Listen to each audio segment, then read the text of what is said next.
ஆர்மிலேஸ் உறவுகள் அனைவருக்கும் இனிதான திங்கள் பொழுதின் மகிழ்வான காலை உற்சாக வணக்கம் வணக்கம் வணக்கம். இந்த நாள் இனிய நாளாகவே இந்த நொடி வரைக்கும் எங்கள் எல்லோரையும் பேச ஆரோக்கியத்தில் உட்கார வச்ச கடவுளுக்கும் மறவாத நன்றி தானே பகிர்ந்து என்று அனைத்து நல்ல தினங்களை கொண்டாடி கொண்டிருக்கும் எல்லோருக்கும் இனிதர வாழ்த்துக்களையும் கூறியபடியே இன்று 6 ஜனவரி மாதம் 2025 இணைந்திருக்கின்றோம். கடகரண்டு நாங்கள் சிந்தனை நேரத்துக்குடன் செல்வோம். காலை நேரத்தில் துறம்பாவை பாடலை மிக அழகாக 4 உறவுகள் நகுலவதி தில்லத்தேவன் அவர்கள், சரஸ்வதி சர்வேசரி ஸ்வரூபன் அவர்கள், உமா சண்முகம்பிள்ளி அம்மா அவர்கள் மற்றும் நடராஜா சுப்பிரமணியம் அவர்கள் ஆகியோர்கள் இணைந்திருந்தார்கள். சிறப்பு வாழ்த்துக்கள். நன்றி. தர்ஜினிக்கும் படங்களை இணைத்து மிக அழகாக செய்தவங்களுக்கும் மிக்க நன்றியை கூறியபடி இப்பொழுது நாங்கள் சிந்தனை நேரத்துக்குள் இணைந்து செல்லலாம். தொடர்ந்து ஆன்மீக பாலம். வணக்கம் எல்லோருக்குமே. சிந்தனை நேரத்துடன் இணையும் உறவுகள் இணைந்து கொள்ளலாம். பாலனவர்கள் இல்லை போல இருக்கின்றாரா? இல்லை. அப்ப சஜராஜினேகா வாங்கோ. வணக்கம் பாணியவர்களுக்கும் அனைவருக்கும் வணக்கம். இன்று 3 ராசாக்கள் திருவிழா. மூவரும் இயேசுவின் நட்சத்திர ஒளியை கண்டு எங்கு என்று தேடி அவரை கண்டு பொன், தூவம், வெள்ளை போலும் ஆகிய 3 காணிக்கையாக ஒப்புக் கொடுத்தார்கள். நாமும் அதை நினைவு கொண்டு எல்லா அரசர்களுக்கும் அவர் முன்பாக தரைவிட்டு தாழ்ந்து வணங்குவோமாக. எல்லா இனத்தவரும் அவர்களுக்கு ஊழியம் செய்வார்கள். தம்மை நோக்கி மன்றாடும் ஏழைகளையும் திக்கற்றவரையும் அவர் விடுவிப்பார். வறியோர்க்கும் ஏழைகட்கும் அவர் இரக்கம் காட்டுவார். எனவே நாமும் அவரை தாழ்ந்து வணங்குவோமாக. உந்தையை விட்டேதான் மாட்டுக்கொட்டில் நோக்கி 3 ராஜாக்கள் வணங்கின. சந்தோஷமாக நாமும் போவோம் வாரம் வணங்குவோம், வாரம் வணங்குவோம், வாரம் வணங்குவோம்.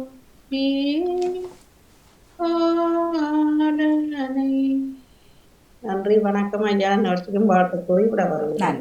மிக்க நன்றி. வணக்கம். நேவிஸ் பிலிப் சொல்வாங்க. வணக்கம். இனிய காலை உற்சாக வணக்கம். திருமதி வாணிபவன் அவர்களே, இப்படி உற்சாகமாக மகிழ்வாக இருக்கிறீங்களா? உற்சாகம். நன்றி. நீங்கள் வந்து போல இருக்கலாம். நான் பார்க்கவில்லை. 7:30 துவங்கி இருக்குது இந்த பணி செய்யும் திகும்பாவையும் நானும் கேட்க தவறிவிட்டேன். உமா அம்மா பாடியதான் கேட்டிருந்தேன். மிகவும் அழகாக இருந்தது. நாளைக்கும் இதே மாதிரி தான் இருக்குமா? தெரியவில்லை. நான் அப்ப நாங்க நாளைக்கு 7:30 இணைந்து கொள்ளுமா? ஆமா. அனைவருக்கும் பாடி அனைவருக்கும் வாழ்த்துக்களை கூறிக்கொண்டு அமைதியான இந்த நாளை எங்களுக்கு தந்த இறைவனை வாழ்த்தை பற்றி வணங்கிக் கொண்டு அனைவருக்கும் இனிய காலை வணக்கங்களுடன் என்னுடைய நச்சிந்தனை தொடர்ந்து 1569 என்று கூறிக்கொண்டு இன்றைய நற்செய்தி வாசகம் புனித மத்தேயு எழுதியது அதிகாரம் 4 திருவசனங்கள் 12 17 முடிய. அக்காலத்தில் யோவான் கைது செய்யப்பட்டதை இயேசு கேள்விப்பட்டு கலிலேயாவுக்கு புறப்பட்டு சென்றார். அவர் நசரேத்தை விட்டு அகன்று செபுலோன், நப்தலி ஆகிய இடங்களின் எல்லையில் கடலோரமாய் அமைந்திருந்த கப்பர்நாவுக்கு சென்று குடியிருந்தார். அது முதல் இயேசு மனம் மாறுங்கள், ஏனெனில் விண்ணரசு நெருங்கி வந்து விட்டது என பறைசாட்ட தொடங்கினார். அவர் கலிலேய பகுதி முழுவதும் சுற்றி தொழுகை கூடங்கள் சுற்றி வந்தார். அவர்களுடைய தொழுகை கூடங்களில் கற்பித்தார். விண்ணரசு பற்றிய நற்செய்தியை பறைசாற்றினார். மக்களிடையே இருந்த நோய் நொடிகள் அனைத்தையும் குணமாக்கினார். அவரை பற்றிய பேச்சு சிறிய நாடு முழுவதும் பரவியது. பல்வேறு பிணிகளாலும் பாதைகளாலும் வருந்திய நோயாளர், பேய் பிடித்தவர்கள், மதிமயங்கியோர், முடக்குவாதமுற்றோர் ஆகிய அனைவரும் அவரிடம் அழைத்து வரப்பட்டனர். அவர் அவர்களை குணமாக்கினார். ஆகவே கலிலேயா, யூதேயா, எருசலேம், தெக்கப்போலி, யோர்தானுக்கு அக்கறை பகுதி ஆகிய இடங்களிலிருந்து வந்த மக்கள் பெருந்திரளாய் அவரை பின்தொடர்ந்தனர். இயேசு கிறிஸ்து வழங்கும் வாழ்வு தரும் நற்செய்தி. கிறிஸ்துவே உமக்கு புகழ். இன்றைய இறைவார்த்தையின் சிந்தனையாக இன்றைய நற்செய்தியில் புனித மத்தேயு இயேசுவின் பணி தொடக்கம் பற்றி பேசுகின்றார். கடவுளிடம் இருந்து பணி பொறுப்பு பெற்ற இயேசு அப்பணியை முழுமையாக நிறைவேற்ற கலிலேயாவை நோக்கி புறப்படுகின்றார். அவருடைய பணி அவர் உரைக்கின்ற சொல், நினைக்கின்ற எண்ணம், உரைக்கின்ற மனநிலை போன்றவை வழியாக வெளிப்படுகின்றது. இயேசு தனது பணிவாழ்வின் முதல் கட்டமாக ஒரு அறிவிப்போடு மக்களை அணுகுகின்றார்.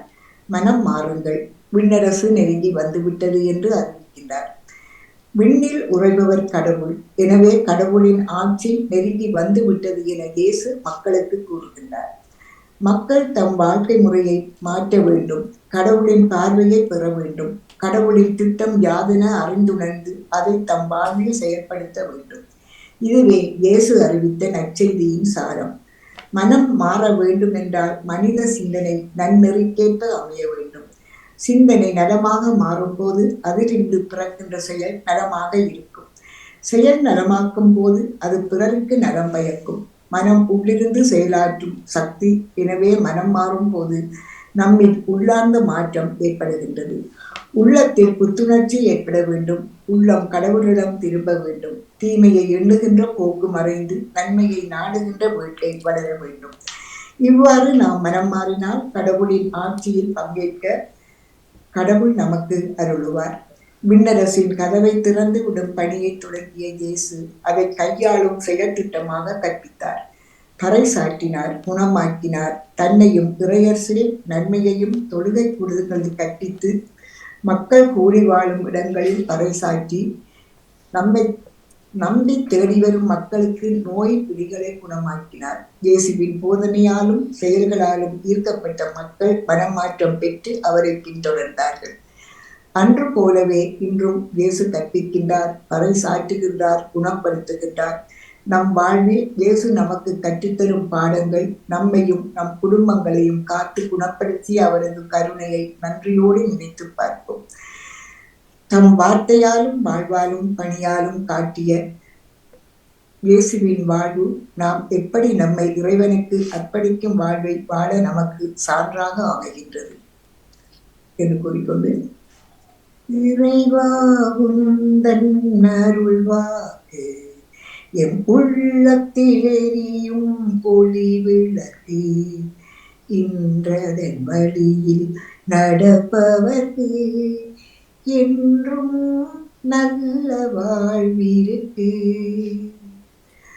ஆதியிலே மொழி உரைத்தாய், அத்தனையும் மாறியது, இன்று வீதியிலே மொழி உரைத்தாய், விந்தை பல நிகழ்ந்ததுவே, பார்வையிலே ஒளியாக என் வேதனையில் துணையாக உன் போதனையை நான் கேட்க, இறைவா நீ பேசு, இறைவா நீ பேசு, இறைவா உந்தன் அருள்வாக்கு எம் உள்ளத்தில் எரியும் ஒளி விளக்கு, இன்றதன் வழியில் நடப்பவர்க்கு என்றும் நல்ல வாழ்விற்கு, என்றும் நல்ல வாழ்விற்கு என்று வேண்டிக் கொண்டு திருமதி வாணிபவர் உங்களுக்கு இந்த அதிகாலை பொழுது இந்த இறைவேண்டல்கிற சிந்தனையில் இருந்திருக்கின்ற எல்லோருக்கும் இந்த நாள் இனிய நாளாக மலர வேண்டும். நீங்கள் எடுத்துக் கொள்கின்ற எல்லா முயற்சிகளும் சிறந்து செலுத்துகின்ற பெற்றோர் கொள்ள வேண்டும் என்று வேண்டிக் கொண்டு இன்றைய நாளிலே ஆன்மீக பாதம் வந்து காத்திருக்கும் ஐயா அவர்களுக்கு உங்களுடைய அன்பான வாழ்த்துக்களையும் வரவேற்பையும் கூறிக்கொண்டு அவருடைய இறைவனை சுரக்க வேண்டி இந்த நாளில் அவருக்காகவும் நாங்கள் இறைவனை வேண்டிய வண்ணம் எல்லா நிகழ்ச்சிகளையும் அவரோடு எதிர்பார்த்தபடி உடவில் அன்பாக விடைபெறுகிறேன். திருமதி வாணிபவர் அவர்களே நன்றி, மிக்க மிக்க நன்றி. வணக்கம். நிறைவுக்கு வருகின்றது சிந்தனை நேரம். பாலண்ணா, நீங்கள் ஆன்மீக பாடத்தை தொடர்ந்து உங்கள் சிந்தனையை தர முடியுமா? ஆனால் நேரம் போயிட்டு ஐயா வந்து காத்திருக்கின்றார். சரி, ஆன்மீக பாடத்தை தொடர்ந்து உங்கள் சிந்தனைகள் மற்றும் பொது சிந்தனைகளை இணைத்துக் கொள்ளலாம். மிக்க நன்றி. நன்றி நன்றி வணக்கம். நிறைவுக்கு வருகின்றது சிந்தனை நேரம். நன்றி வணக்கம்.